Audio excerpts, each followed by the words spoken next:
There's a new entry in the Tron franchise. This is Ares, and I'm not going to do the Tron bit I've done in all of my other videos.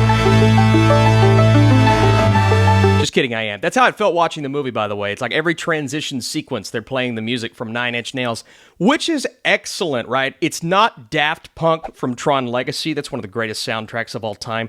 But the highlight of this film, other than the visuals and the technical things that really did impress all throughout, is this soundtrack, which keeps you engaged even when characters are slowly walking. How long is this going to take? And again, to highlight what Ares does well, it's an entertaining movie. The fight sequences do just enough, bringing the Tron world into our world, but still getting those cool, those excellent kind of retro vibes and visuals. And speaking of retro vibes, there are some great sequences towards the end of this movie that are going to have fans of the first Tron really happy. Now, fans of Tron Legacy, this is way less of a sequel to that. It feels more like a spin-off in a way. Now, there's a way to go back to that world, absolutely, but I do feel like some fans are just going to be really upset that we moved on.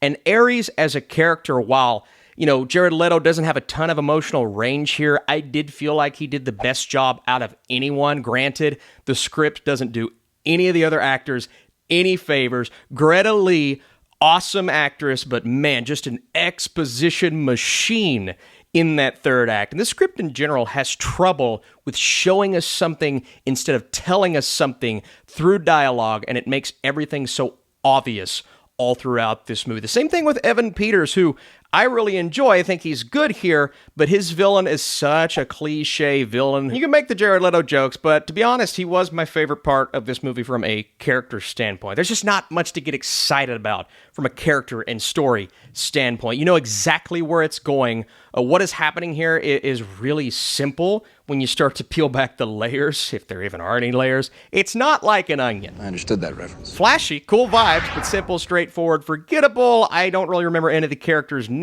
That said, it is somewhat of a unique experience because of the music, how aesthetically pleasing everything is, and it sucks you into the world. Also, I just love Jeff Bridges. What game is this? It's called The Last of Us. Is it out now? Adapted it into, I a gotta few years check ago, it out. yeah. Because I got sucked into a video. Which game, one? You know, Tron.